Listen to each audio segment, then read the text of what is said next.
करान्नवनीरदाभात् पीताम्बरादरुणबिम्बफलादरोष्टात् पूर्णेन्दुसुन्दरमुखादरविन्दनेत्रात् कृष्णात् परं किमपि तत्त्वमहं न जाने पार्थाय प्रतिबोधितां भगवता नारायणेन स्वयं व्यासेन ग्रथिता पुराणमुनिनां मध्ये महाभारतम् अद्वैतामृतवर्षिणीं भगवतीम् अष्टादशाध्यायीम् अम्ब त्वामनुसन्दनामि भगवद्गीते भवद्वेषिणीम् औन्नत्यं भजते हिमाद्रिवया गङ्गेवया पावनी आलिङ्गन्मरणन्निधानहृदये या देशभक्तामुदा स्फूर्तिस्थानतया विलोकिनितरां या लोकमान्या दिवि शश्वत्प्रेरणदायिनी भवतु सां गीताख्यसञ्जीवनी प्रपन्नपारिजाताय स्तोत्रवेत्रैकपाणये ज्ञानमुद्राय कृष्णाय गीतामृतदुहे नमः योऽन्तःप्रविश्य मम वाचमिमां प्रसुप्तां सञ्जीवयत्यखिलशक्तिधरस्वधाम्ना अन्यांशहस्तचरणश्रवणत्वगादीन् प्राणान्नमो भगवते पुरुषाय तुभ्यं गोपाल कृष्ण महाराज की जय।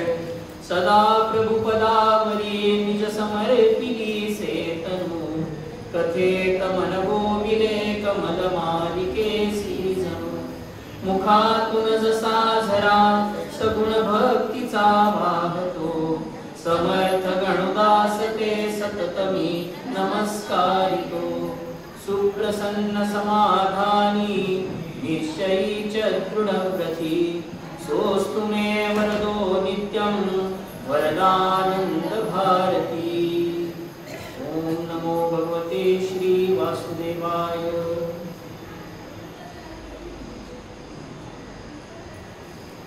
सज्जनों, परम पूज्य स्वामी वरदानंद भारती पूर्वाश्रमीचे अनंत दामोदर आठवले यांनी रचलेलं श्री कृष्ण कथामृत हे सध्याच्या काळात तयार झालेले एक मोठं महाकाव्य आहे। काव्याचीच निर्मिती मोठी अवघड झालेली आहे आणि अशा काळामध्ये परमपूज्य स्वामीजींनी म्हणजे आमचे आप्पा त्यांनी वयाच्या 30व्या वर्षी कृष्णकथामृत 15व्या वर्षी तर पहिलं कीर्तन केलं। राजगणू परंपरेची कीर्तन परंपरा आपण या मंदिरात येणाऱ्यांना तर सर्वांना त्या गोष्टी सर्व ज्ञात आहेत। परमपूज्य आप्पांनी हे जे महाकाव्य रचलं यामागची प्रेरणा अशी होती की दासगणू महाराजाला त्यांना विनंती करण्यात आली दासगणू महाराजांना की मिरजचे पटवर्धन म्हणून जे संस्थानिक होते त्यांनी की चौपाईच्या चालीवर जसं रामचरितमानस आहे तसं कृष्ण कथा चौपाईच्या चालीवर रचून द्या अशी दासगणू महाराजांना विनंती केली असता महाराज म्हणाले आता माझ्याकडे काही होणार नाही पण आमचा आनंद नक्की करेल। आणि मग ते गुरुच्या आज्ञेमुळे आप्पांना करणं क्रमप्राप्त झालं। पण आप्पा म्हणतात की जे अमृत असतं ते प्यायला कोणी आग्रह करायची गरज पडत आणि तशाच काहीशा ओढीनं आप्पांनी हे काव्य निर्माण केलं। हे महाकाव्य एक प्रकारचं अमृत आपल्या सर्वांसाठी उपलब्ध करून दिलं। परंपरा अशी आहे की नागपंचमीच्या दिवशी या निरूपणाला सुरुवात होते। 18 सर्ग आहेत। 18 प्रति दिवशी एक सर्ग याप्रमाणे 18 दिवसामध्ये हे कृष्णकथामृत इथे सांगितलं जाईल। प्रथम पहिला सर्ग दुसरा सर्ग घेऊन हे 4थ्या पासून मग शेवटी 18व्या पर्यंत जाऊन निर्याणाचा सर्ग झाल्यानंतर भगवंताचा जन्म जो आहे तो गोकुळ अष्टमीच्या दिवशी तिसरा सर्ग सांगितला। या परंपरेप्रमाणे कृष्णकथामृताचे इथे निरूपण होईल। आज बुवा इथं आलेले आहेत त्यांच्या समोर बोलणं हे सुद्धा फार अवघड आहे।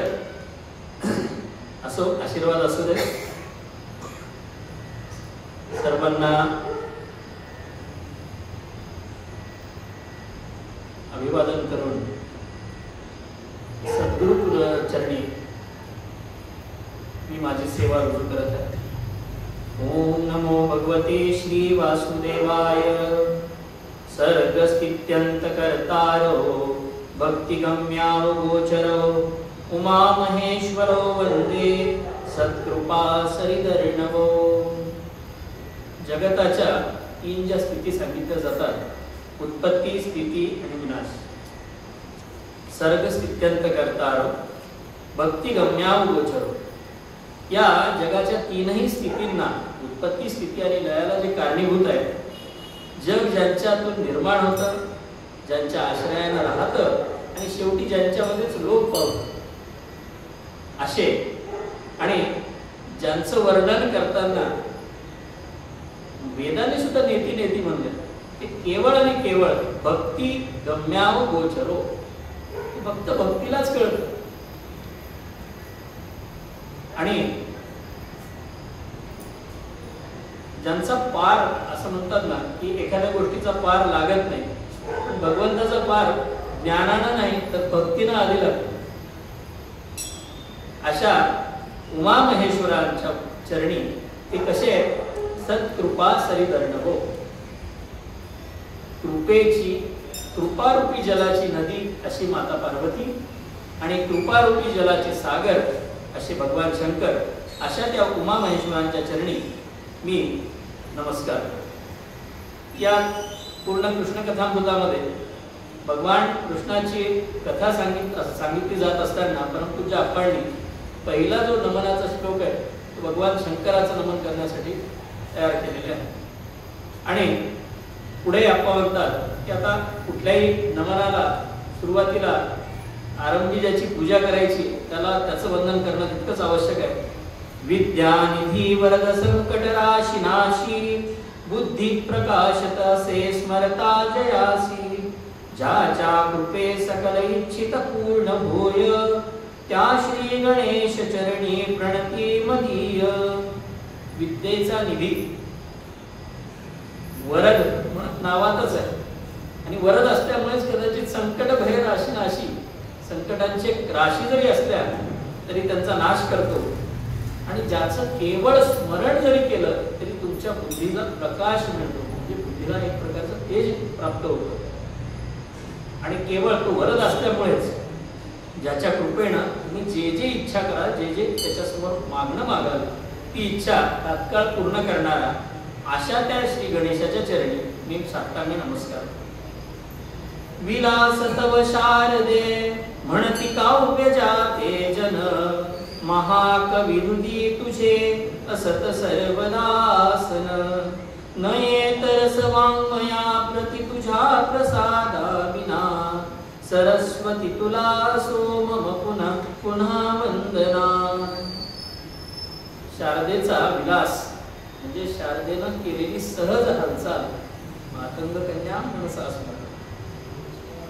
अशा शारदेला तिनं अहो हालचाल जाऊ द्या, तिच्या भ्रुकुटी मध्यामध्ये होणारा एखादा स्पंद सुद्धा तो काय निर्माण करतो तर तो काव्य निर्माण, त्यालाच काव्य असं म्हणलं. तिच्या कृपेमुळे जे तयार होतं ते काव्य. आणि तिचं आसन कुठे आहे तर महाकवींच्या हृदयामध्ये तिचं आसन आहे. ज्ञानेश्वरादी जे संत झाले त्यांनी काव्य रचना केली, किंवा संस्कृतातील कवी असो कालिदास आदी, या महाकवींच्या हृदयामध्ये या शारदेचं आसन आहे. आणि पुढे म्हणतात की न येत रस वाङ्मया प्रति तुझ्या प्रसादा विना. तुझ्या कृपेशिवाय वाङ्मयाला रस येणार नाही. त्याला ट जोडून कविता होते, आजकाल तर कशीही होते. वरपासून 2 शब्द 4 शब्द 5 शब्द पुन्हा 2 शब्द 4 शब्द, त्याला कुठला छंद लागतो ना काही लागतं, असं नाही. पण रस असणारी कविता कशी असते, आपण आधीचं जे स्तोत्र ऐकलं, पहिल्यांदा ऐकणाऱ्याला सुद्धा गोड वाटतं का नाही, त्याला काव्य म्हणावं. आणि हे काव्य केव्हा तयार होतं तर त्या मातेची कृपा असली तरच असं काव्य तयार होतं. सरस्वती तुला सो मम पुन्हा पुन्हा वंदन. तुला माझा वारंवार पुन्हा पुन्हा नमस्कार असो. आता इथून पुढे ज्या चौपाया चालू होणार आहेत त्या चौपायांची एक खासियत आहे. प्रत्येक सर्गाच्या चौपाईतलं पहिलं अक्षर घेतल्यानंतर, जसं या सर्गामध्ये ज या अक्षरापासून सुरुवात होते, तर त्यात एकूण 18 सर्ग आहेत. 18 अक्षरं अशी गुंतलेली आहेत जपत ओम नमो भगवते श्री वासुदेवाय कामम असे वाक्य तयार 18 अध्याय.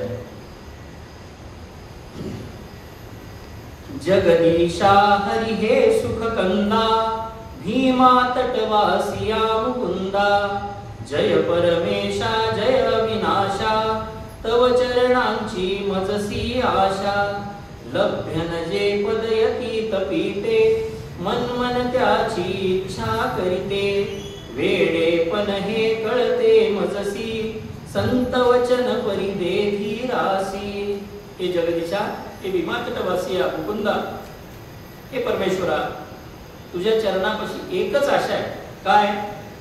लभ्यन जे पद यती तपीते. जे यती तपींना सुद्धा सहसा प्राप्त होणार नाही त्याची इच्छा मी करतो. मान्य आहे हे वेडेपण आहे, हा वेडेपण आहे माझा, इतकं सोपं नाही. परंतु संतांची वचनं जी आहेत ती मला धीर देतात. राजहंसाची चालणे दुसऱ्याला काही चालूच नाही का म्हणले भाऊ. ही जी संत वचन आहे ती मला धीर देतात आणि हे करण्यासाठी प्रेरित करतात. ना योगाने ना तप करिता भक्ती बळेच तुम्ही वश होता. सत्य वचन ते संशय नाही पंढरी माझी अनुभव येई. योगानं तपानं हे काही साधत नाही म्हणजे, पण एवढं आहे की भक्तीच्या बळावर मात्र तुम्ही वश होता. आणि का सत्य आहे तर त्याचा अनुभव पंढरपुरात येतो. का? पाय ठेवण्या पुरले नाही तुला वामना सर्व विश्वही.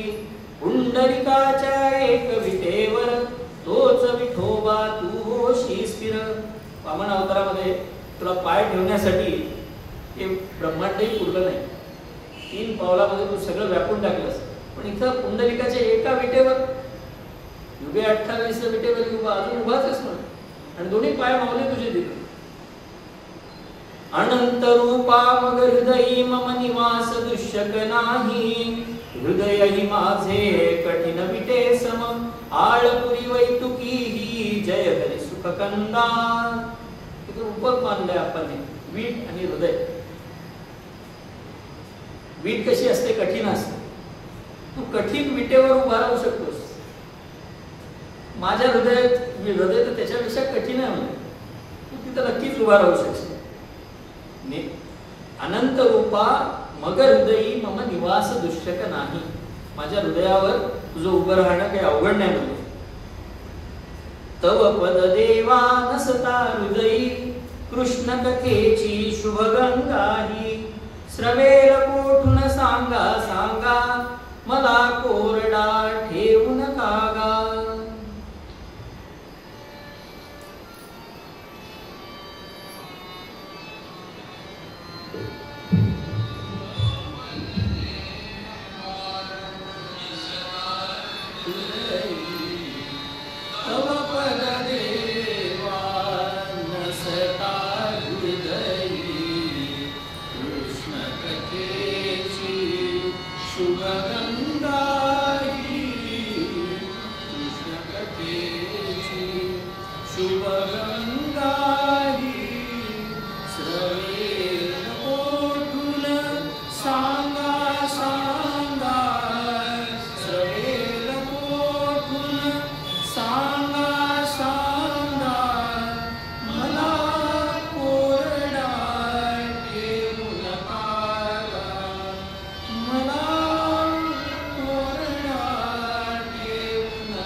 का मागितलं आधी? अनंत रूपा मग हृदयी मम निवास दुष्यक नाही. माझ्या हृदयावर तुझा निवास होणं शक्य आहे. का? तर तुझे जर पद माझ्या हृदयावर नसतील तर ही कृष्ण कथेची शुभगंगा आपल्याला माहिती आहे. गंगेचा गोदावरीचा उगम जो झालेला आहे तो भगवंताच्या चरण कमलापासून झालेला आहे. मग ही जर कृष्ण कथेची जी शुभगंगा आहे तिचा उगम होण्यासाठी तुझे पावलं माझ्या हृदयामध्ये पाहिजेत. त्याकरिता परमपूज्य आप्पा म्हणतात की तव पद देवा नसता हृदयी कृष्ण कथेची शुभगंगाई सर्वेद पोठून सांगा सांगा मला कोरडा ठेवू नका. तुमच्या मायेचा ओलावा तुमच्या प्रेमाचा ओलावा माझ्यावर सतत राहू. वयास ज्याच्या वर्ष 5वे शब्द बोबडे जये वदावे करीतो स्तवना यथार्थ तो ध्रुव अशी योग्यता शंका तहितव. ज्याच्या वयाला 5 वर्ष झालेले होते, बोबडे शब्द बोलण्याचं ज्याचं वय होतं, तो ध्रुव तपश्चर्येसाठी गेला. काय करावं हे सुद्धा माहिती नव्हतं. केवळ आईने सांगितलं भगवंताची आराधना केलीस म्हणजे तुला जे पाहिजे ते प्राप्त होईल. त्या बाल ध्रुवानं तपश्चर्या केली. तर 6 महिने म्हणून सांगितले जातात. कोणाचे 6 महिने काय देवाचे का माणसाचे, पण त्या ध्रुवाने तशी तपश्चर्या केली, कठोर तपश्चर्या केली. भगवंत प्रसन्न झाले. भगवंतांनी त्याच्यावर कृपा करण्यासाठी भगवंत ते प्रकट झाले आणि ध्रुवाला काय बोलावं हे सुद्धा कळत नव्हतं. आणि त्यासाठी भगवंतालाच विचार करावा लागला की याला बोलतं करावं लागेल. मग भगवंतांनी आपल्या हातातला जो शंख होता तो त्याच्या गालाला लावला आणि त्याबरोबर ध्रुवाला वाचा फुटली आणि ध्रुवानं स्तुती करणं चालू केलं. योंत प्रविश्य मम वाचमिमां प्रसुप्तां संजीवयत्यखिल शक्तिधर स्वधाम्ना अन्यां च हस्तचरणश्रवणस्त्वगादीन् प्राणान् नमो भगवते पुरुषाय तुभ्यं. भगवंताची प्रार्थना केली. तो ध्रुव जर 5 वर्षाचा असेल तर तुझा शंख त्याला तुझी स्तुती करण्याच्या योग्य करत असेल. म्हणून या कथांच्या विश्वासावर अशा ऐकिल्या कथा कितीतरी विश्वासे मी म्हणून पदाधरी आता उपेक्षू नको विठाई दीन वत्सले माझे आई. म्हणून मला काही माझा जो विश्वास आहे तो तुम्ही सार्थ करा आणि माझी उपेक्षा करू नका अशी मागणी केली. ज्ञान भास्करा श्री ज्ञानेश्वर भवत्पदावर ठेवितसे शिर जाणे केवळ जा गोविंद तो गीतार्थी केला विशद. अभंगवाणी प्रसिद्ध ज्यांची भंग करीत जी भीती भवाची तुकाराम जे वरिष्ठ संती चरणी त्यांचे एक विनंती. गीता का अर्थ गोविंद जाणे.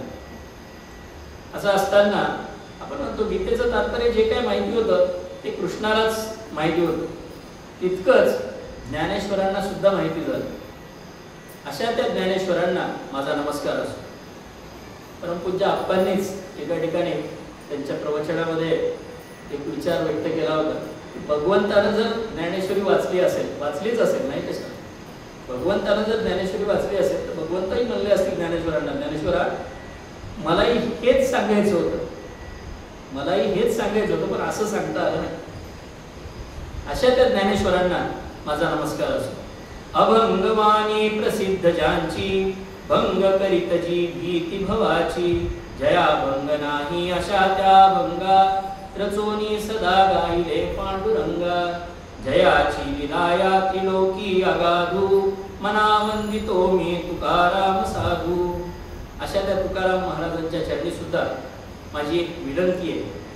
महाराज जनाडव्या राणी भरले होते त्यासी योग आणिला उद्धाराचा झाडून संत पथासी जय हरी सुखकंदा. अज्ञानरूपी अंधाराच्या राणामध्ये सगळे लोक अडकलेले आहेत. त्यांच्यासाठी झाडू संतांचे मार्ग आडराणी घडले. त्यांच्यासाठी तो मार्ग झाडून जो अवघड पाठ होती ती सुलभ करून देण्याचं कार्य तुकाराम महाराजांनी केलंय. तसंच काही समाजासाठी करा. ती तुक्याने ना परिभागते कृपया मुचा धरा कराते. तुम्ही वाट साफ करून दिली म्हणून आमचं भागत नाही म्हणून आम्ही काही सरळ त्याच वाटेने जाऊ असं काही नाही. किती सांगितलं चांगल्या वाट हा रस्ता चांगला आहे या रस्त्याने जा, पण नको ती वाट चोखाळ्याची आम्हाला सवय आहे. म्हणून कृपया मुचा धरा कराते तरीच भक्तीच्या जाऊ गावा हरिदर्शन आम्हासी घडवा. रामदास गुरुराज दयाघन किती किती करू तुम्हास वंदन. तुमच्या शब्दांच्या सामर्थ्ये अधपती तसे राष्ट्रवरी. रामदासांना वंदन करताना परमपूज्य आप्पा म्हणतात, रामदासांचा काळ आपल्याला सर्वांना माहिती आहे काय होतं. ज्ञानेश्वरांचा काळ त्या मनानं खूप अनुकूल होता. यादवांचं राज्य होतं म्हणून ज्ञानेश्वरांना ह्या सगळ्या गोष्टी त्यांच्या याच्यामध्ये काही आपल्याला उल्लेख झालेले पाहायला भेटत नाही. पण बलोपासना किंवा शक्तीची उपासना करण्याची गरज रामदासांनी कशामुळे व्यक्त केली तर शिवाजी महाराजांच्या काळात किंवा मोगलांच्या काळामध्ये जे होणारे अत्याचार होते मोगलांकडून हिंदू समाजावर ते रोखण्यासाठी, स्मशानभूचा आनंद भुवन करण्यासाठी रामदासांनी जे प्रयत्न केले त्यासाठी स्मशानभूचे आनंद भुवन झाले प्रसाद तव त्या कारण शरणादरे भवत्पदाला असो शिरावर हस्त आपुला. म्हणून तुमचा माझ्या शिरावर हात असू द्या. भक्ती रसाचे पाठ जयानी वाहुनी उद्धरली अवनी सावरिले पडत्या धर्माते नमनतया सकल ही संताते. भक्ती रसाचे पाठ वाहून ज्यांनी अवनीचाच उद्धार केला, या पृथ्वी तलाचा उद्धार केला आणि पडत्या धर्माला सावरण्याचं काम ज्या संतांनी केलं त्या सर्व संतांना माझा नमस्कार असतो. त्याबरोबरच शीर घेऊनी तळहाती लढले धर्मास्तव जे वीर देशास्तव तनू झिजली ज्यांची नमनतया बहुवार जय सुखकंदा. जे धर्मवीर राष्ट्रवीर होऊन गेले, ज्यांनी स्वतःचं शीर तळहातावर घेऊन या राष्ट्रासाठी या धर्मासाठी आपला देह अर्पण केला, त्या सर्व वीरांना सुद्धा माझा नमस्कार असो. साई पंडित गुरु वामना शिरसा वंदन तुमच्या चरणा कृपा दृष्टीने अवलोकावे श्रीमंता मज सहाय्य भावे. दासगणू महाराजांचे गुरु साईबाबा आणि वामन शास्त्री इस्लामपूरकर यांना सुद्धा परमपूज्य आप्पा नमस्कार करतात आणि त्यांना विनंती करतात श्रीमंता मज सहाय्य व्हावे. दास दीन हा सद्गुरु राया गणुना पुला धरिला हृदया महाकृपेची पाखर घालून राजसुता सम केले लालन. स्वतःच्या गुरुचं नाव घेऊ नये असा एक संकेत आहे. त्यामुळे दासगणू महाराजांचं नाव जे आहे ते इथे त्या प्रत्येक चौपाईच्या एकेका चरणामध्ये गुंफलेलं आहे. श्रीमंता मज सहाय्य व्हावे. श्री दास दीन हा सद्गुरु राया. दास गणून आपुला धरिला हृदया म्हणून महाकृपेची पाखर घालून महा आणि राजसुतासम केले लालन. राज श्री दास गणू महाराज. आपुल्या महतीचे चांगावे दुबळ्या वाचे किती मी गावे नमन स्नाने तव पद गंगा मतिमल माझा नेवो भंगा. तुमच्या महतीचा मोठेपणा मी काय गावा, माझी वाणी दुबळी आहे. तुमच्या चरण कमलातून जी गंगा वाहतीये तिथं माझं स्नान घडलं, मला तिचं अवगाहन जर झालं तर माझा मतिमल, माझ्या बुद्धीतले विक्षेप जे आहेत ते सहज नाश पावते, भंग पावते.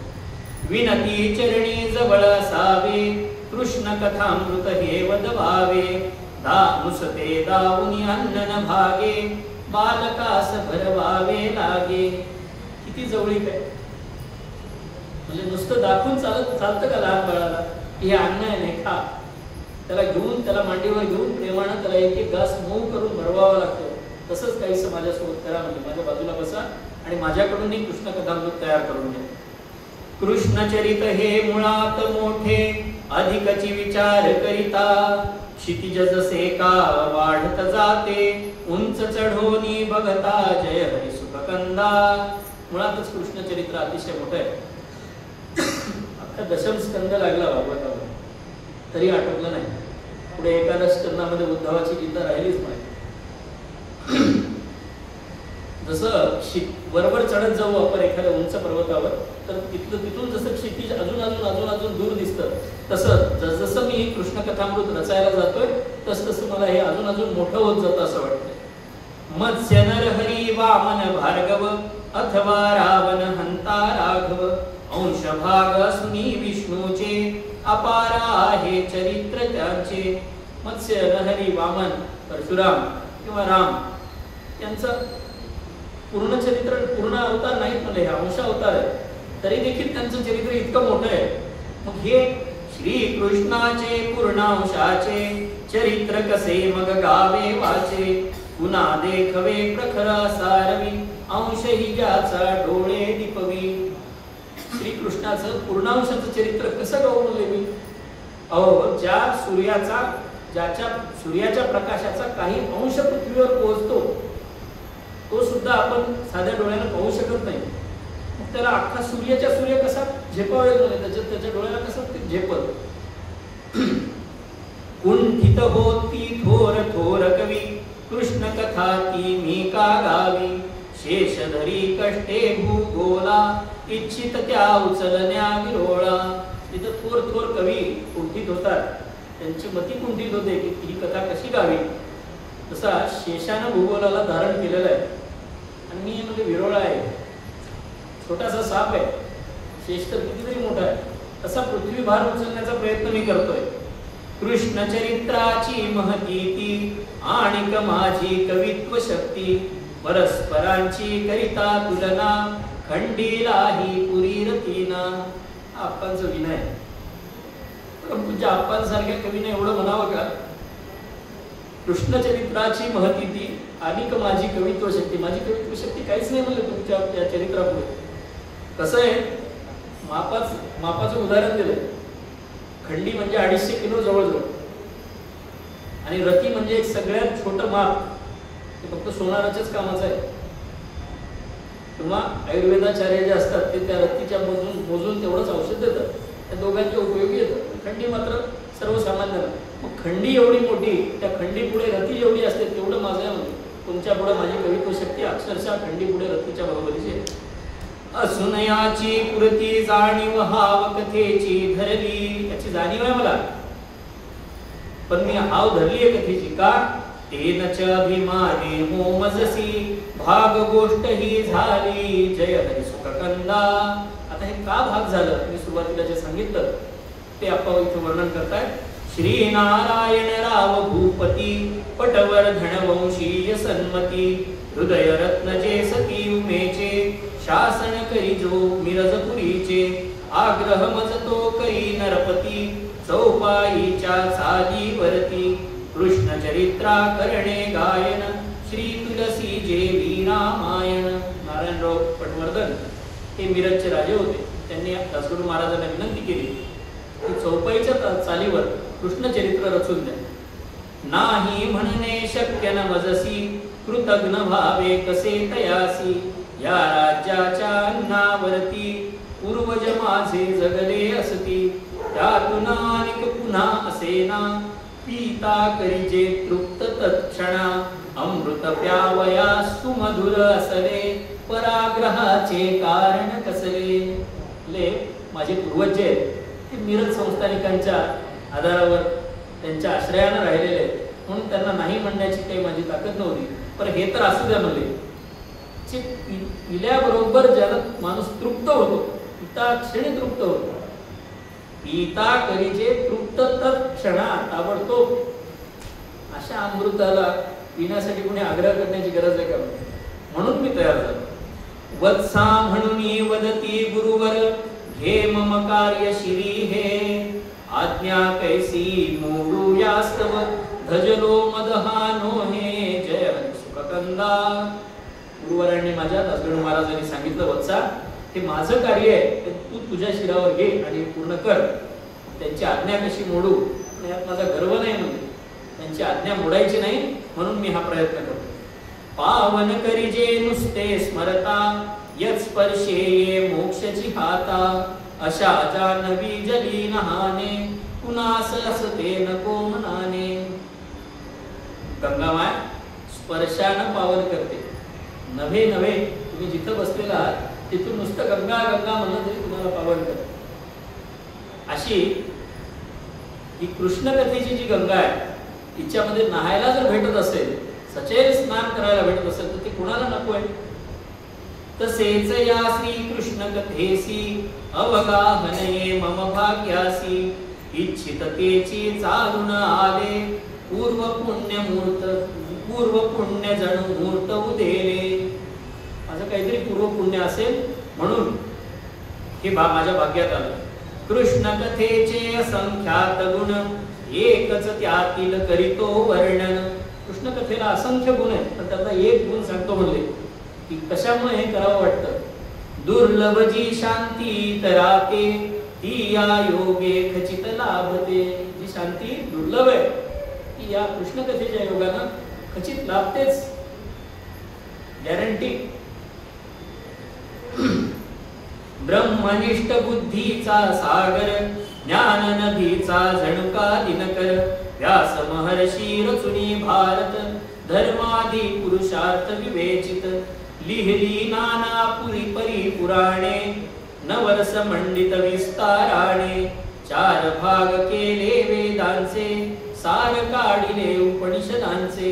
जे ब्रह्मनिष्ठ बुद्धीचा सागर ज्यांना म्हणतो आपण अशा व्यासमुनींनी सर्व धर्म सांगितला, अर्थ सांगितला, काम सांगितलं, 4ही पुरुषार्थ सांगितले. व्यासोच्छिष्टम जगत सर्वम असं काहीच नाही की व्यासानं उष्ट केलं नाही. प्रत्येक विषय व्यासांनी अभ्यास केला आहे, त्याच्यावर व्यासांची रचना आहे. नाना प्रकारची पुराणं लिहिली, नवरसांनी युक्त अशी पुराणं लिहिली, वेदांचे 4 भाग केले. पण हे सगळं झालेलं असताना तर्क बुद्धी निकषावर केली जिज्ञासा ब्रह्माची. सतत चिंतिले तत्व परिणाम शांती होत मनाची. जय हरी सुखकंदा.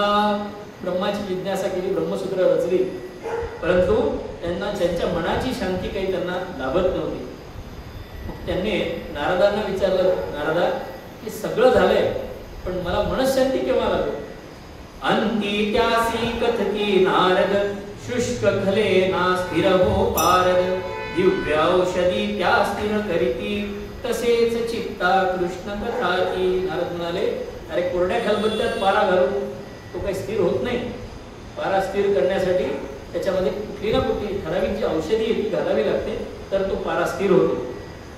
तसंच तुझ्या मनाला स्थिर करण्यासाठी कृष्ण कथा गाणं, कृष्ण कथा तो रचणं हे फार आवश्यक आहे. विदुषी उदाहरण दिले. विदुषी झाली शिकून बहु जरी उपवर कन्या कृतार्थ नातरी. व्यासा देवी तुमची वृत्ती जो न अर्पिता भगवंता प्रती. कन्या शिकून कितीही विदुषी झाली, विद्वान झाली तरी तिला पूर्णत्व केव्हा प्राप्त होतं, जेव्हा तिचं लग्न होतं त्यावेळेला तिला पूर्णत्व प्राप्त होतं. तसंच झालं म्हणजे तुमच्या वृत्तीचं, तुमची वृत्ती भगवंताला अर्पण झालेली नाही म्हणून ती जरा अशी अर्धवट राहिलेली. व्यासे रचिले म्हणून भागवत जेथ उसळते कृष्ण कथामृत. प्रसन्नता ये मग हृदयाते शरदाने जणू जलाशयाते. व्यासाने म्हणून मग भागवत रचलं आणि त्या भागवतामधल्या दशम स्कंदामध्ये ही कृष्ण कथा आहे. आणि मग व्यासाच्या हृदयामध्ये प्रसन्नता आली. याच कथेच्या श्रवण रसाप्रत कोण कोण लोलूप झालं. लोलूप झाला भूप परीक्षित. मृत्यू उभा असताही पुढती कथा परिसता लवनाखंती. 7 दिवसावर मरण आलंय हे माहीत असताना परीक्षिती त्याचं चित्त स्थिर होतं केवळ आणि केवळ भगवंताची कथा ऐकल्यावर. ती गोडी या कृष्ण कथेची आजवरी ही नित्य नवीची. आद्य कवीची जणुका प्रतिभा रम्य उषा प्रतिदिनिमान भा. ती त्या कृष्ण कथेची गोडी आजही आज अनंत वर्ष झाली तरी तेवढीच गोड आहे, नित्य नूतन आहे. कशी? जशी आद्य कवींची प्रतिभा असते. आद्य कवी म्हणजे वाल्मिकी. आजही रामायण राम अहो इथे होतं, मूर्तीची स्थापना अयोध्येत होती पण राम इथे प्रत्येकाच्या हृदयामध्ये जागा होताच ना. ही वाल्मिकींची प्रतिभा आहे, ही रामायणाची ओढ आहे लोकांची. किंवा जशी दररोज पहाट जी असते, पहाटेचं उशेचं वातावरण जे असतं किंवा उशेची प्रभा जी असते ती जशी नित्य नूतन असते तशी ही कृष्ण कथा आहे. व्यासवर्णिता कथा म्हणून हे सज्जन गातची आले. मीरा कवी जय देव रंगले सुरदासादिक भुलले जय हर सुखकंदा. व्यासांनी ही कथा रचली म्हणून सज्जन आजपर्यंत गात आले. कोण कोण गायली? मीरेनं गायली, जयदेवाने गायली, सर्व संतांनी गायली. याच रस कथेच्या रसलोभाने प्रवृत्त मीही येथ नयाने. गरुड भरारी ज्या आकाशी जे पेत जशी का उडते माशी.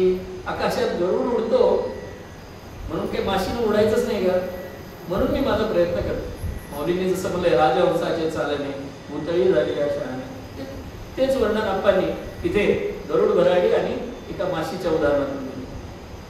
परी तुमची या आधारावर महाराज मी होईन पार. तुम्हा विनविले याच कारणे मज दीनाचे सहाय्य करणे. महाराज तुमच्या आधारावर हे सगळं असं खटाटोप करतोय म्हणले. माझा हात धरून माझ्याकडून लिहून घ्या. अज्ञ काढितो सुरेख अक्षर. लहान लेकरू अक्षर सुरेख केव्हा काढतं? शिक्षक त्याचा हात धरी जर. शिक्षकाने त्याचा हात धरावा आणि पाठीवर जर गिरवावं तर ते सुरेख अक्षर येतं. उंच फळ ही ये बाळा हाती वडील तया जरी उचलून घेती. झाडाला उंचावर फळ आहे पण ते बाळाच्या हाताला केव्हा येईल? त्याचा बाप जर त्याला खांद्यावर उचलून घेईल तर त्याला ते लिहिलंय ते फळ हातात घेता येईल. शीड सुकाणू भवत कृपेचे ओढीला मम मिळता साचे. तुमच्या कृपेचा शीड सुकाणू जर मला लाभला माझ्या ओढीला. काठिन्याचा तरेन सागर विघ्नविची उसळती जरीवर. विघ्नांच्या संकटाच्या किती लाटा निर्माण झाल्या तरी मी हा काठिन्याचा जो सागर आहे कठीणपणाचा हा सागर मी सहज करून जाईल. प्रसाद तुमचा हाच वसंत मम बुद्धीच्या शून्यवनात. फुलविल सुमने पानी सुरभित जी का कृष्ण कथानी. पुरे कशाला शिनऊ वाचा. पुरे झाले मुले वर्णन करणे. जननी जाणे हेत शिशूचा कुमुदवनासी विकसित करणे. सुधाकरा ते नको सांगणे. आईला काही वेगळं सांगावं लागत नाही म्हणे. लेकराला काय पाहिजे आई त्या आईला त्याच्या रडण्याच्या वेगवेगळ्या आवाजातून देखील कळतं लेकराला काय पाहिजे. किंवा चंद्राला काही वेगळं सांगावं लागत नाही. कुमुद म्हणजे रात्री उगवणारी कमळ. कमळाचे दोन प्रकार असतात. जे सूर्यविकासी असतात त्याला कमळ म्हणलं जातं. चंद्रविकासी जे त्याला कुमुद म्हणलं जातं. असे कुमुदवनांना त्या कुमुदांना उमलण्यासाठी चंद्राला वेगळं काही सांगावं लागत नाही. म्हणजे तसं तुम्हाला वेगळं सांगण्याची गरज नाही. अहो संतजन पुन्हा एकदा वंदुन तुमच्या पदारविंदा. कृपाजलाने होऊन सिंचित आरंभित मी कृष्ण कथामृत. हे संतजन हो तुमच्या चरणावर पुन्हा एकदा वंदन करून तुमच्या कृपेचं जल माझ्यावर सिंचित होऊन मी या कृष्ण कथेला सुरुवात करतो. मुनी सहदानव पीडित भूमी. मुनी सहदानव पीडित भूमी गोरूपे विष्णुसी. गोरूपे विष्णुसी विनवी माझा भार हरावा. विनवी माझा भार हरावा. जन्मुन मानव वंशी वंशी. जन्मुन मानव वंशी. मुनी सहदानव पीडित भूमी गोरूपे विष्णुसी. मुनीसह दानव पीडित भूमी ही पृथ्वी कोणाला सोबत घेऊन गेली तर ऋषी मुनींचं एक शिष्टमंडळ सोबत घेऊन कोणाकडे गेली? विष्णूच्या दर्शनासाठी गेली. भगवंताला भेटायला गेली. वैकुंठात गेली आणि काय म्हणते? विनवी माझा भार हरावा जन्मुन मानव वंशी. तेव्हा विनंती करते माझा भार हरण्यासाठी तुम्हाला पृथ्वी तलावर जन्म घ्यावा लागेल. मानव वंशामध्ये जन्म घ्यावा लागेल. काय झालं होतं? दुष्ट इतके मातले होते की त्या पृथ्वीला त्या वाईटपणाचं ओझं सहन होत नव्हतं. शेवटी व्याकुळ झाली. गाईचं रूप घेतलं आणि चांगले लोक सोबत घ्यावे. कुणाला सोबत घ्यावं हे सुद्धा कळायला पाहिजे. तिने सर्व ऋषी मुनींना सोबत घेतलं आणि भगवंताची प्रार्थना करायला गेली. भगवंतांना ऐकलं तिची विनंती ऐकली. भूचे करुणा भाषण परिसुन तिचा आश्वासन दे करुणा घन. घेईन तुझसाठी अवतार करीन गे दुर्जन संहार. म्हणजे ठीक आहे, आश्वासन देतो म्हणजे तुला, तू आलीस, तुझ्यासोबत संत सज्जन आहेत आणि या सर्वांची विनंती मला काही अव्यर्थ येणार नाही, म्हणून मी अवतार घेईन आणि दुर्जनांचा संहार करेन. केवळ या शिरवचनाने गमे हायसे मही कारणे. ईरवायु ही नुसता जेवी ग्रीष्म तप्त पथिकास शांतवी. सरोवरावरून येणारा गार वारा जसा वाटसरूला गारवा करतो किंवा थंड वाटतो, तसं नुसत्या भगवंताच्या आश्वासनानं सुद्धा त्या पृथ्वीला बरं वाटलं आहे असं वाटलं. म्हणजे ठीक आहे, भगवंत होतं म्हणले, तुझा फार हरण करतो. परतुनी येता ऋषीवर यांनी निघाले, सगळे वापस आले, पृथ्वीवर पोहोचले. नारदास कथियले हर्षानी आता जन्म घेणार रमावर करण्यासी दुर्जन संहार. आनंदाची गोष्ट आहे, कोणातरी मोठ्या माणसाला भेटल्याबरोबर सांगावी. प्रत्येक आनंद आला की कुणाला तरी सांगावं वाटतं. आनंद सांगितल्यानं वाढतो आणि दुःख दुसऱ्याला सांगितल्यानं कमी होतं. पण आपला आनंद वाढवायचा म्हणून आता कोणाला तरी सांगायचं. आल्याबरोबर सर्वांनी उत्सुकतेनं नारदांना सांगितलं, देवा नारदा, भगवंतांनी असं आम्हाला विष्णू वचन दिलंय, आश्वासन दिलंय की मी अवतार घेणार आहे आणि दुर्जनांचा संहार करणार आहे. आनंदित नच नारद झाले शून्य म्हणे म्हणती ते. यात काय तरी विशेष ज्याचा हर्ष होत तुम्हा ते. जय हरी सुखकंदा. नारदांना काही आनंद झाला रे, ते शून्य म्हणा ना, थोडेसे असे खट्टू होऊनच म्हणले. काय विशेष आहे म्हणजे, नेहमीच आहे त्यांचं अवतार घ्यायचा. प्रखर वज्र वेगे कोसळले शेनाचे गोळे फुटले. ऐका, बारकाईने ऐका. गजराजाने पाया खाली अहो म्हणे ढेकणे चिरडली. प्रखर वज्र कोसळलं आणि काय झालं तर शेणाचे ढेकळं फुटले. किंवा हत्ती, मधोन्मंत हत्ती, त्यानं त्याच्या पायाखाली ढेकणं चिरडली.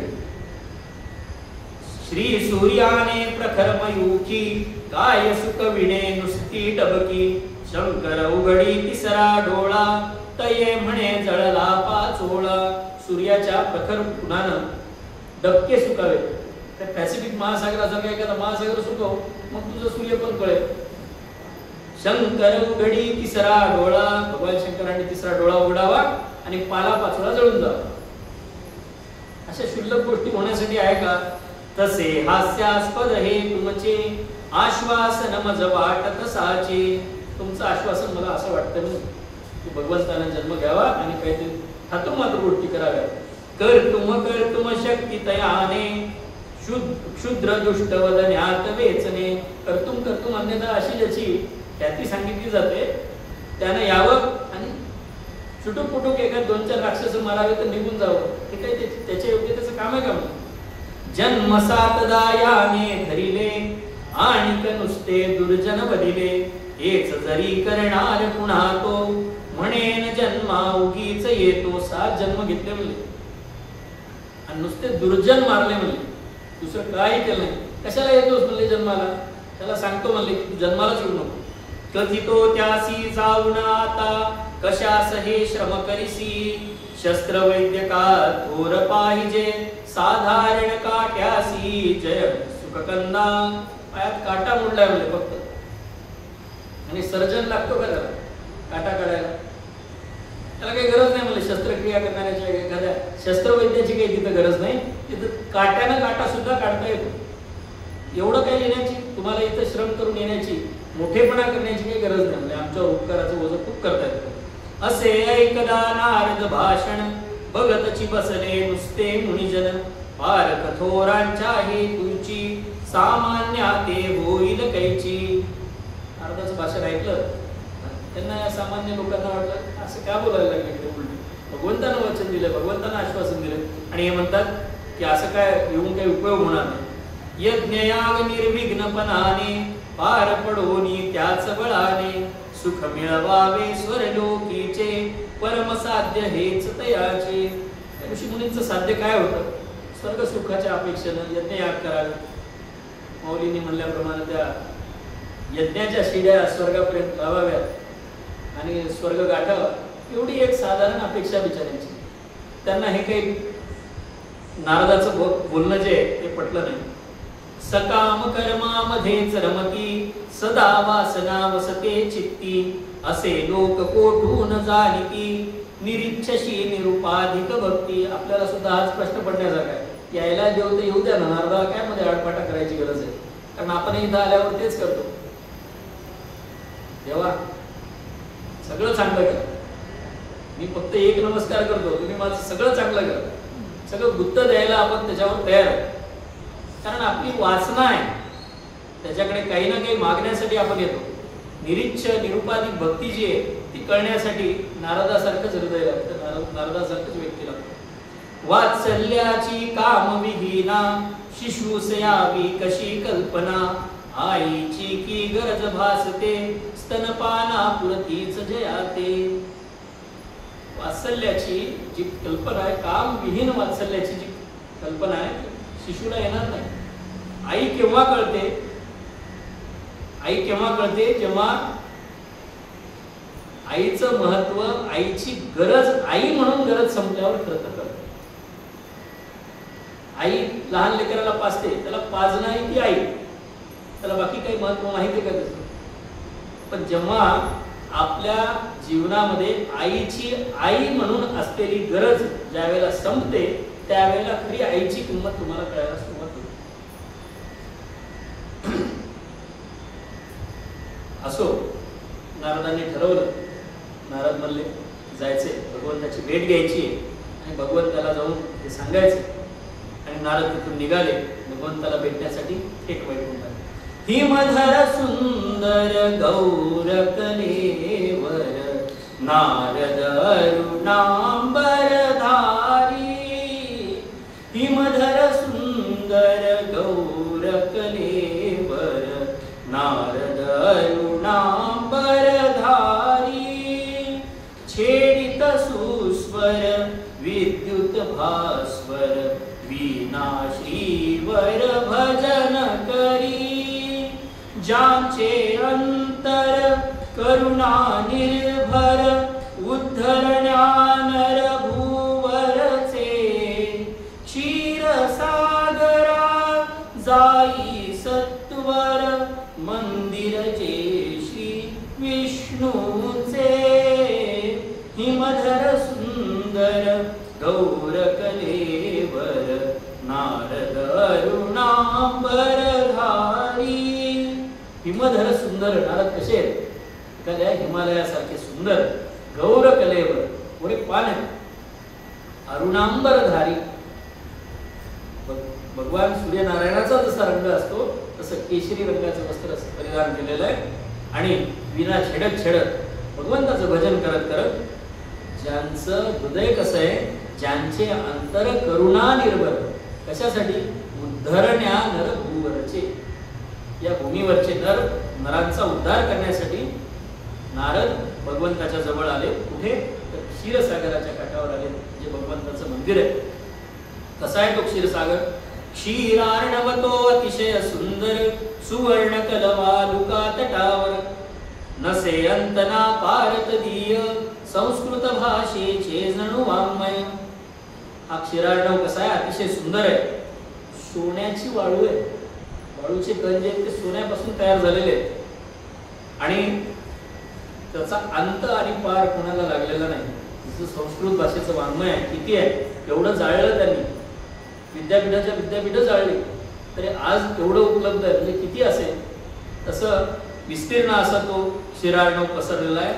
कुंद मोगरा जुईबा जाई शुभ्रवर्ण त्या कमलाचाही, परीची रसागरी पसरला असे धवलिमा काही निराळा. मोगरा जाई जुई किंवा कमळ यांचा सुद्धा रंग शुभ्र असतो, पण त्यापेक्षाही याचा धवलिमा काहीतरी वेगळा होता. कसा होता तो? शील संपदा पतिव्रतेची उज्ज्वल कीर्ती आद्य कवीची. पतिव्रतेची जसं शील असावं किंवा आद्य कवींची वाल्मिकींची जशी उज्ज्वल कीर्ती असावी, आणि शिवाचे हास्य मनोहर चंद्रकरांनी वितळविले जर. चंद्राच्या किरणांनी पतिव्रतेचं शील, आद्य कवींची उज्ज्वल कीर्ती आणि शिवाचं मनोहर हास्य. शास्त्री बुवांपुढे काय सांगावं की कालिदासानं जे शंकराचा अट्टहास वर्णन केलेलं आहे, ते अट्टहास, वाल्मिकींची उज्ज्वल कीर्ती आणि पतिव्रतेचं शील हे चंद्रकराने वितळवायचं. एक उपमा सांगितलेली आपण, चंद्राच्या किरणांच्या तेजानं किंवा त्याच्या उष्णतेनं त्याला वितळवायचं. कशामध्ये? मोत्याच्या पात्रात घेऊन, मोत्याच्या पात्रात घेऊन मंथन करिता हंस पिसानी, येईल जे नवनीत तयावर क्षीरार्णव हा तसाच सुंदर. मोत्याच्या पात्रात घ्यावं आणि त्याला हंसाच्या पिसानं मंथन करावं, त्यावरून जे नवनीत म्हणजे लोणीवरी तसा सुंदर क्षीरार्णव. सौंदर्याचं वर्णन काय करावं? आप्पा काय म्हणले? खंडीलाही गती पुरीना. पहिल्याच अध्यायात लक्षात येतं की काय कवित्व शक्ती आहे. अमृत कौस्तुभाधिकजी रत्ने. कुणाचा बाप आहे? क्षीरार्णव. साक्षात लक्ष्मीचा जनित आहे. अमृत कौस्तुभ ही 14 रत्न निर्माण झाली. याच निर्मिली क्षीराब्धीने, संपत्तीची होय देवता, लक्ष्मीचा त्या हाची जनिता. हिरे माणके मोती हेची शंख शिंपले येथे, पुरवितात जे सकल मनोरथ, वृक्ष असे तीराते जय सुखकंदा. कल्पना करा, त्या क्षीरार्णवाच्या काठावर सोन्याची वाळू आहे, तर तिथं शंख शिंपले म्हणून काय? हिरे माणक मोती हे तिथं शंख शिंपल्यासारखे पसरलेले. अशा मनोहर दुग्ध सागरी, श्रीमंताची रमली स्वारी. आडवे झोपलेत, उशाला हात घेतलेला आहे. कशावर? कुणावर झोपले? शेष तनूचे मृदल शुभासन, नीलमण्या जण सुवर्ण कोंदण. पिवळा धम्म असा शेषनाग आहे आणि त्याच्यावर नीलमण्यासारखे भगवान विराजमान झालेले आहेत. जणू काही सोन्याच्या अंगठीमध्ये एखादा नीलमणी बसवावा, जडवावा, तसं सुंदर दिसतंय. नाभी कमली बसून विधाता, पठन करीत असे वेद संहिता. गरुड उभा कर जोडून पुढती, ठेवून दृष्टी चरणावरती. भगवान निद्रिस्त झालेले नाभी कमलातून जे नाभीतून कमळ उगवलेलं आहे, त्या कमळावर स्वतः ब्रह्मदेव आहेत आणि ते वेद संहितेचं पारायण करतायत, पठण करतायत. गरुड भगवंतासमोर हात जोडून भगवंताच्या चरणावर दृष्टी देऊन उभे. सेवाया हरिचरण सरोज, घेत इंदिरांकावरणिज, परिकरवेना तिज संहान, पद कोमलते कर कमलाहुन. आई साहेब मांडीवर पाय घेऊन बसल्यात, पाय दाबावे अशी इच्छा आहे, पण जिला आपण जगातली सर्वात सुंदर स्त्री म्हणलं जातं, त्या लक्ष्मीला सुद्धा असं वाटतं की माझ्या हातापेक्षा पदते कोमल कर कमलाहुन, माझे कर कमल आहेत, कमळासारखे माझे मऊ आहेत, पण भगवंताचे पदकमल त्यापेक्षा मऊ आहेत. याचा तर त्रास भगवंताला होणार नाही ना, असा विचार तिच्या मनात आला. स्तवण हरीचे करीत तुंबर, त्या भजनाचे मंजुलसे स्वर, मंद वायूच्या उत्सवे पसरती, तीर वृक्ष जणू तयेच डुलती. तुंबरू जे ते भजन करतायत आणि त्यांच्या भजनाच्या स्वरानं त्या काठावरचे जे वृक्ष आहेत त्या स्वरांच्या वेगाने किंवा स्वरांच्या हालचालीनं ते हलतायत, असं काहीच वातावरण. भजनाच्या त्या आलापानी नारद रंगुण जाती, आगमनाचा हेत विसरले, स्वये साथही देती जय सुखकंदा. आलो कशासाठी गेले विसरून, भजनात रममान झाले, त्याला स्वतःही साथ देऊ लागले आणि भांडण करायला आलेले नारद स्वतः भजन करायला लागले. श्री नारायण जय नारायण, करुणाघन हरि पंकज लोचन, दीन जनोद्धर भक्त प्रियकर, विश्वंभर मा पाहि रमावर. भगवंताचा नामस्मरण करता करता नारदांचं देहभान हरपलं. देहभान हरपले तयाचे, नाम स्मरता भगवंताचे, कंठ दाटुनी गैवरला स्वर, ओघळती अश्रू गालावर, उभे सर्व रोमांच तनूवर, भक्ती सीजन फुटले अंकुर, एकच घुमतो चौकडे स्वन, श्री नारायण जय नारायण.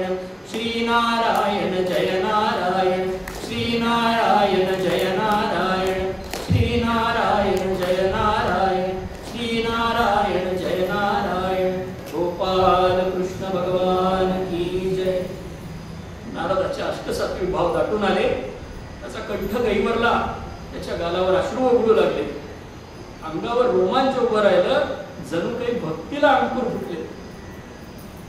नारदांची अशी स्थिती झाली. ध्वनी लहरींनी त्या भजनाचे डोलविले हृत्कमल हरीचे. भगवंताची स्थिती काय झाली? भगवंताचं सुद्धा हृदय कमल हलू लागलं, डोलू लागलं त्या भजनाच्या आवाजात. शब्द भृंग उमटले तेथुनी. त्या हृदय कमळामध्ये जे शब्द भृंग अडकलेले होते ते बाहेर निघाले तिथून. परिपूरित जे प्रेम मधुनी. प्रेमरूपी मधानं जे परिपूरित झालेले होते असे शब्द, जे प्रेमानं ओथंबून भरलेले होते असे शब्दरूपी भृंग त्या हृदय कमलातून बाहेर पडले. भगवंताचे असे मधुर शब्द बाहेर आले. भगवंत काय म्हणाले?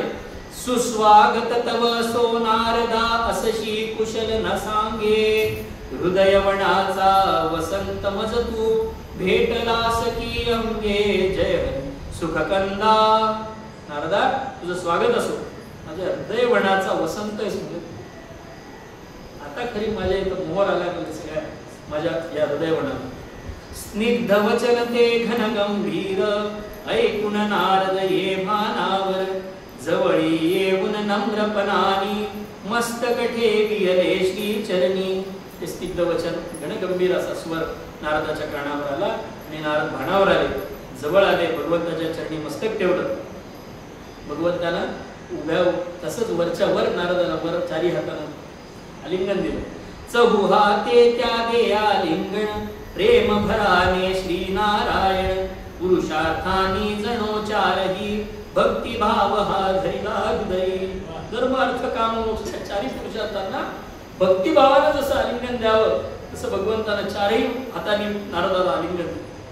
एक धर्म अर्थ काम मोक्षाचं प्रतीक असणारे चौहात असणारा भगवंत आहे, ज्याला आपण पूर्ण पुरुषोत्तम म्हणू. भगवंत सहा भगत त्याच्या जवळ आहे असं तो.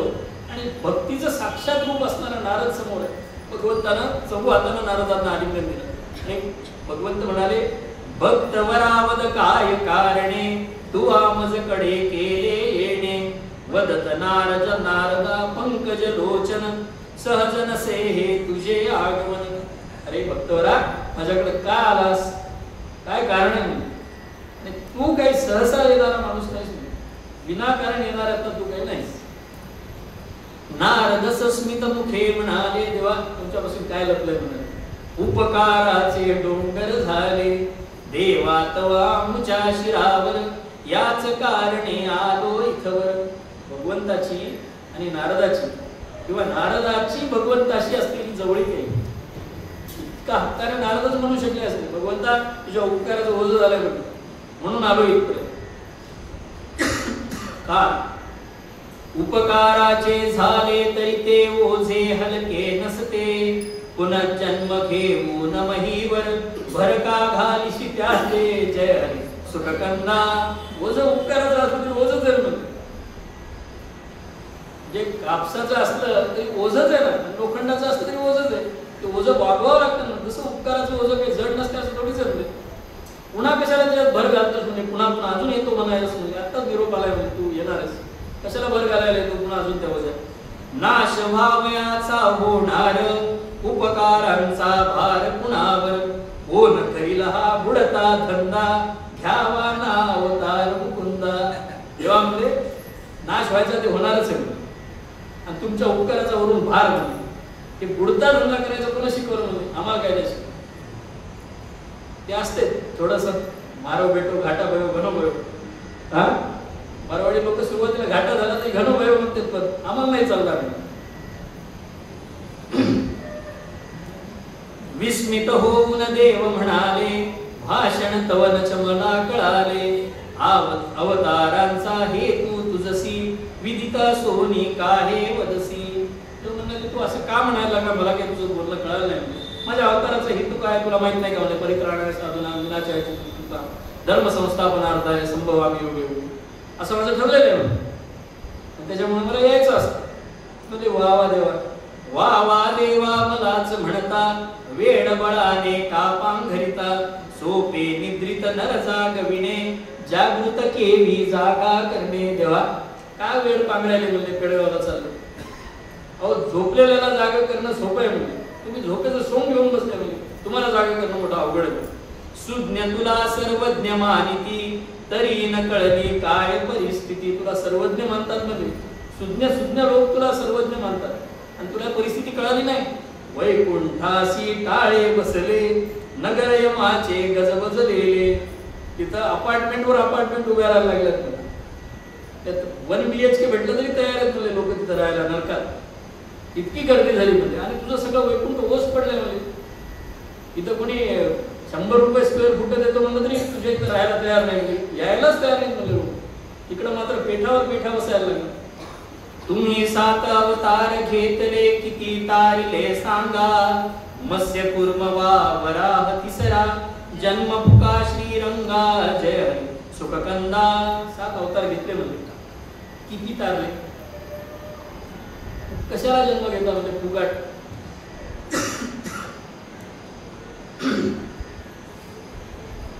मत्स्य कुर्म वराह हे 3 अवतार झाले भगवंताचे. तारायचा तर प्रश्नच नव्हता. हेच पशुयोनीमध्ये होते. एक काम करायसाठी आलेले होते. तेवढं ठरलेलं काम केलं आणि निघून गेले. मत्स्य अवतारामध्ये त्या मनुला आणि त्या सप्तऋषींना त्या शिंगाला बांधून ती नौका वाचवली. कुर्म अवतारामध्ये स्वतःच त्या मंदाराचलाच्या खाली गेले आणि खाली जाणारा तो मंदाराचल सावरला. पृथ्वी सावरली आणि 14 रत्न निर्मितीमध्ये भगवंतांना मदत केली. तिसरा झाला वराह अवतार. पुन्हा पृथ्वीला बाहेर काढण्याची वेळ आली. वेद नेलेले होते चोरून ते बाहेर आणले. त्याच्यात बाकी तर तुम्ही काही केलं नाही. पुढचा अवतार तर अजून 4थ्या अवताराचे ठाई कितीतरी आडंबर होई. थोर गर्जना मही तडाडे तरले एकच कोर बापुडे. नरसिंहाचा अवतार झाला. तुमच्या दासगणू महाराजांनी छान पद लिहिलेलं आहे नरसिंहाख्यानामध्ये. कड कड कड मोडे स्तंभ तो त्या क्षणात धड धड धड व्योमी दुंदुबी नाद होत. पट पट पट भूसी तारका पुंज लोटे तड तड तड भूमी ठाईच्या ठाई पाटे. हे सगळं अवडंबर केलं म्हणजे तुम्ही नुसतं केलं काय. स्वतः असा अवतार घेतला म्हणले. कडकडला स्तंभ गडगडले गगन अवनी होत आहे. लोक घाबरून गेले म्हणजे तुमच्याकडे काय मागायचं कामच राहिलं नाही. फक्त एक पोरग तेवढं तरलं म्हणजे प्रल्हाद तेवढा एकटा तारला म्हणजे. पुढे बोलण्या सोयच नाही तुम्हीच केली भिक्षांदेही. नाव कशाला उद्धाराचे अधपतन केले तबलीचे. पुढच्या अवतारात तुम्ही भिक्षा मागायला आले. मागणार हा काय मागावं म्हणले. आम्ही काही मागायचं ठरवलं नाही. तुम्ही काय केलं म्हणले. उद्धार तर केलाच नाही म्हणले. तो बळी तुम्हाला भीती वाटली म्हणले की तो बळीच कुठं महाबळी होतो की म्हणून. त्या इंद्राचं आसन डळमळीत व्हायला त्याच्यासाठी तुम्ही आले म्हणजे त्याचं अधपतन करून त्याला पाताळात घालून तुम्ही गेले. ज्याने वदिली आपुली आई इच्छा वेत्या कडुनी काही. उद्धाराच्या कामासिया रागित माणूस अगदी वाया. पुढच्या अवतारात काय केलं म्हणजे स्वतःच्या आईलाच मारलं. परशुराम झाला रागीत माणूस मध्ये. उद्धाराच्या कामी येणार आहे का. तिथेही काही सोय नाही. 5-6 पुढच्या अवतारी तारियल.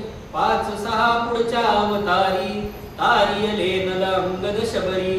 पवनात्मज सुग्रीव विभीषण येथ संपले तव रामायण. 5-6 पुढच्या अवतारात कस तरी तारले म्हणजे औषधाला म्हणून का होईना. कोण कोण म्हणले नल अंगद शबरी.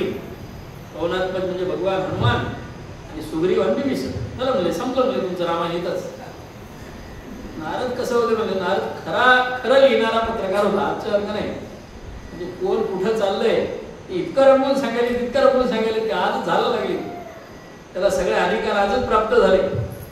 अजून तर जाऊन बसलाय नाही मांडीवर. म्हणजे दत्तक व्हायच्या आधीच त्याच्या नावाने इष्टेट लिहून द्यायची तयारी आहे. आमच्या परभणीचं राजकारण आहे. असं खरं लिहिणारे पत्रकार होते म्हणून नारद एवढं बोलू शकले. असा तुझा परिवार चिमुकला काय असावा देवा. आम्रत ऋषी शोभतात का 4-8 पाने वा जय हरी सुखकंदा. देवा एवढा चिमुकला परिवार तुझा असावा का म्हणजे. आमतो आम्हाला तुझा परिवार कसा असावा म्हणजे. घरात रोज 5-50 पानं उठावेत एखाद्या आंब्याच्या झाडाला 4च पानं आलेले शोभा देतील का? आंब्याचा वृक्ष म्हणजे तो डौलदारच असला पाहिजे, तर त्याला आंब्याचा म्हणा. वैकुंठातील शून्य मंदिरे काय तुला रुचतात मुरारे, लोकन नरकामध्ये मावती नित्य नव नव्या पेठा वसती. देवा तुला पटते का? म्हणून तुझ्या वैकुंठामध्ये शून्य मंदिरे म्हणजे रिकामी घर आहेत आणि तिकडे म्हणजे पेठावर पेठा तयार व्हायला लागल्या. तुझी प्रतिज्ञा आठवण म्हणले, प्रथम प्रतिज्ञात वर्षिकेशी उद्धरीन मी संत जनासी, तिचे दिसत झाले विस्मरण करिता ना दुसरीचे पालन. परित्राणाय साधूना ही तुझी पहिली प्रतिज्ञा आहे म्हणजे. तू विनाशाची दुष्कृता विनाशाची दुष्कृता हेच चालू आहे म्हणले तुमचं. आजच्या काळात जशा प्रतिज्ञा, पहिल्या प्रतिज्ञा विसरून गेले लोक. पहिली प्रतिज्ञा होती हिंदुत्वाची, दुसऱ्या सत्तेच्या प्रतिज्ञेच्या नादामध्ये हिंदुत्वच विसरून गेले. तसं झालं म्हणजे भगवंता काहीतरी तुमचं. आता 8व्या वेळेसी तरी महत्व दे पहिली समुरारी, तुझ्या हातुनी हे न घडे जर नको आमासी तव अवतार. तुझे जनन होऊन महीवर अनुभविती जर नरकासी नर, तरी अधिक नाखचित तयाऊन दुर्जना मुचे करीती पीडन. जीव जात नाही आणि त्रास राहत नाही अशी गत म्हणले. ते मारायलेच म्हणले आणि तू काही म्हणून उद्धार करणच म्हणले. त्यांचा त्रास व्हायचा तो व्हायच लागला. इह लोकी वापर लोकी नरकच भाली असला, तुमच्या स्तव मी दुर्जन वधिले हा बडीवार कशाला. जय सुखकंदा. इथं तिथं जर एकच गत होणार असेल तर तुम्ही अवतार घेतला तुमच्या आमच्यासाठी म्हणून कशाला मोठेपणा सांगता म्हणजे. भगवंत शांतपणा ऐकत होते. भगवंताला माहित होतं, भगवंतालाही जाणीव होती की नारद बोलतोय तू सत्य बोलतोय. पण आई साहेब असे ऐकता नारद भाषण लक्ष्मी पती साह्या धावून. आई साहेब धावून आल्या वकिली करायला. संतची आता कोठे उरले थोडे होते ते उद्धरिले, यात नसे अपराध हरीचा दोष असे हा तुम्हा नरांचा. संत व्हावया सिद्ध न कोणी लाभत से फळत जशी पेरणी. ते म्हणले आता काही लक्ष्मी म्हणाली आता काही संत कुठे उरले नाहीत म्हणले, जे थोडे होते ते उद्धरले म्हणले देवा. आता दोघे बोलू नको म्हणले, तुझा काही हरीचा दोष नाही म्हणले, तुम्ही संत व्हायसाठी तयारच नाही म्हणले, तुम्ही जसे पेरता म्हणले तसे उगवायला लागले तुम्ही. आता संत राहिले नाही म्हणून भगवंताला काही उद्धार करायला याची गरज नाही पडली. नारद म्हणाले उसळून, नारद यावर म्हणे उसळूनी, हा ही दोष हरीचा जननी. हा न कुणासी संत होऊ दे भुलवित त्यासी नाना छंदे. हा त्याचा दोष आहे म्हणजे. हा कोणाला काही संत होऊ देत नाही म्हणजे कुठला ना कुठला नाद लावतो. कोणते नाद लावतो? आमिषदावी कुणा स्वर्गाचे कुणा धनाचे कुणा यशाचे, कंठी बांधित कुणा कामिनी क्रोध मत्सरा उपजवी म्हणी. पुढापुढी करतो, पक्षनिष्ठ राहू देत नाही, संताच्या पक्षात येऊ देत नाही, हे कुठाने हेच करते म्हणजे. म्हणून लोक काही संत होत नाही किंवा सत्मार्गाला लागत नाही. स्वतःच मोहा कारण होऊन मोहितास दंडावे, अनार्य नीती ही त्या परिका ईशे ही वागावे. जय सुखकंदा. स्वतःच मोहाला कारण व्हायचं म्हणले आणि लोक मोहित झाले म्हणून पुन्हा त्याला दंड द्यायचा, ही अनार्य नीती आहे म्हणले. हे काही योग्य नाही भगवंता. त्यातून देवी पुन्हा से बघ पाप्यासीची अवश्य तारक, पथ्याने जे नित्य राहती कशास त्यांना वैद्य लागती. अजून एक आई साहेब म्हणले की पाप्यालाच तारक आवश्यक आहे, म्हणजे पथ्यानं राहते त्यांना काही औषधाची गरज नाही, जे अपत्य करते त्यालाच औषध लागते म्हणून भगवंताची आवश्यकता आहे. अगमल हर पावनी गौतमी मलिनांच्याची येते कामी, काय अर्थ जरी करील पयोधर शेत सोडूनी वर्ष तळ्यावर. अगमल हर पावनी गौतमी जी आहे, गंगा जी आहे, जी अगमलाचा नाश करते, अशी गंगा कोणाच्या उपयोगी येते? जे पापी आहेत मलिन आहेत त्यांच्या कमी येते. किंवा एखाद्या ढगानं शेतावर वर्षाव करण्याच्या ऐवजी समुद्रावर जाऊन जर वर्षाव केला तर त्याचा काही उपयोग आहे का? आमच्याकडे खूप पाऊस पडला नाही, कुठं अरबी समुद्रात, तिथं परभणीत पडला तर त्याचा काही उपयोग आहे, तोही शेतावर पडला तर काही उपयोग आहे. शुद्ध शांत ज्याचे आचरण मुक्त चिते त्या कशास तारण, रत्नन देवी परप्रकाशित चंदन कोना गंधन मागत.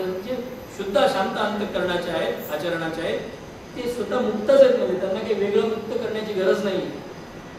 जे स्वतः रत्न असतं ते रत्नाला दुसऱ्यानं कोणी प्रकाशित करायची गरज नाही, किंवा चंदनाला कोणाकडे सुगंध मागायला जायची गरज नाही. मग हे कोणासाठी पाहिजे? देवाने लक्ष्मीला खुणवलं, आता नारदाचा पारा चढलाय, जरा तुम्ही शांत राहा, आमचा बघून घेतो, मध्ये मध्ये बोलू नका. देव मध्येच म्हणाले, पुरे नारदा सांग मला तू काय म्हणी तवास, पूर्ण करीन मी वदेर मावर आहे ना विश्वास, जय सुखकंदा.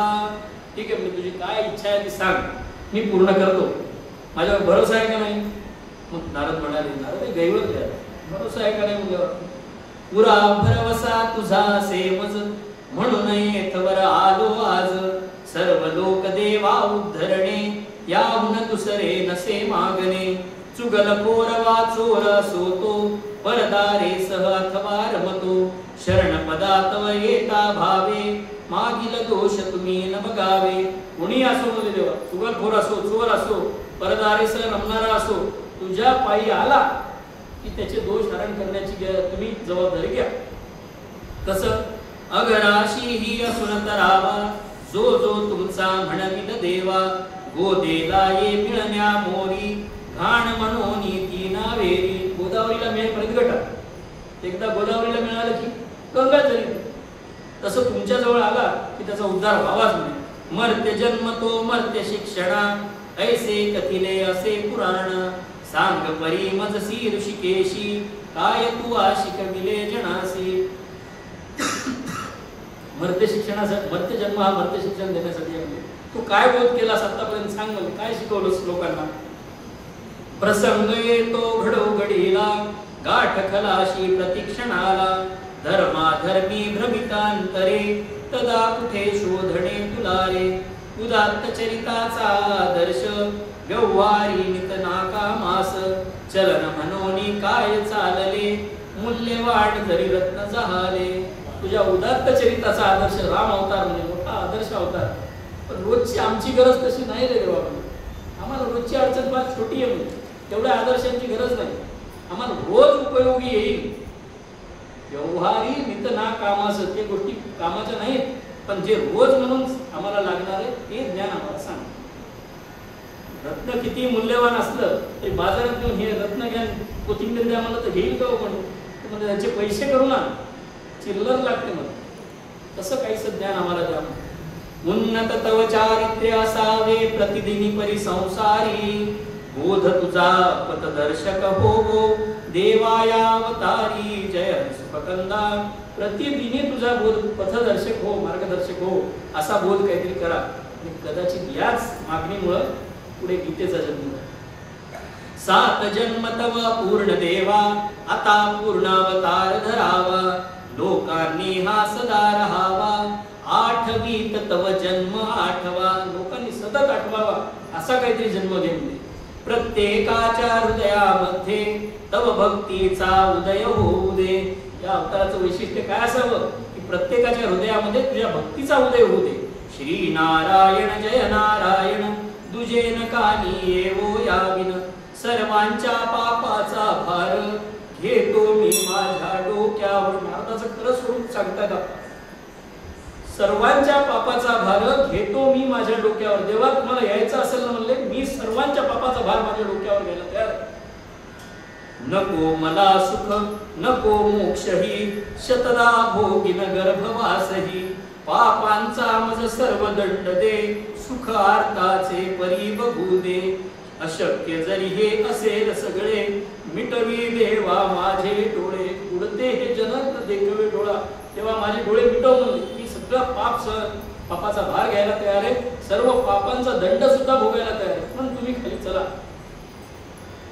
पुढे नवदवे नारदास हरिचरण घट्ट मग धरिले, उग्र लोटला नयनाश्रूंचा, प्रभु हृदय गैवरले, जय हरी सुखकंदा. भगवंताचं सुद्धा हृदय गैवरलं. भगवंत म्हणाले, धन्य नारदा ही तव वृत्ती, कोण परासाठी कळवळती, उगीच तुम्ही नच संत जनांनी, मला बांधिले भाव बळ्यांनी. ऐसी कनवळ्याची जाती तरी लाभाविन प्रीती. तुम्ही उगाच बांधलं नाही म्हणले मला, भावबळे आकळे रवी ना कळे. मी भावबळानं मला बांधून ठेवलंय. तुमचा परासाठीचा जो हा कळवळ आहे तो मला तुमच्या मागे मागे यायला भाग पडतो. घे देतो तुझा हे आश्वासन, पतितोद्धारासाठी येईन. यादव वंशी धरीन जन्म, आदि पुरुष ज्या वंशा सोम. कृष्ण परमात्मा म्हणून जन्माला येईल म्हणले यादवाच्या वंशामध्ये, आणि ज्या वंशाचा आदि पुरुष चंद्र आहे. ऐकता अशा वचास हर्ष फार नारदा, बोललार मावरास शीर्ष ठेवुनी पदा.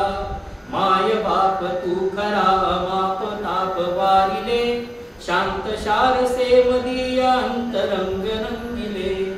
नारदांच्या दुःखाश्रूंचे आनंदाश्रू झाले आणि नारदांनी भगवंताच्या पायी डोकं ठेवलं आणि म्हणजे देवा मला जे पाहिजे होतं ते द्यायला तुम्ही तयार झाला. खाली जाऊन मी लोकांना सांगतो की आनंदाची वार्ता. लोकासी कथितो आता सकल हे, जाऊनिया भुवई आनंदून करा महोत्सव तुम्हा. तारावया ये हरी, आपीही असला कुणी परिजरी. सेवील भावे पदा, होवोनी परिहार मागील पुढे. येतील ना आपदा. लोकांना खाली जाऊन सांगतो म्हणले की तुम्ही महोत्सव करायला सुरुवात करा, कारण पापी जरी असला आणि त्याला भगवंताच्या चरणी येऊन तो जर लीन झाला तर त्याचा परिहार करण्यासाठी, त्याच्या आपदा दूर करण्यासाठी भगवंत येतो. गोपाल कृष्ण महाराज की जय. यानंतर भजनाला आपण आजच्या कथेची सांगता करू. त्यानंतर प्रसाद होईल.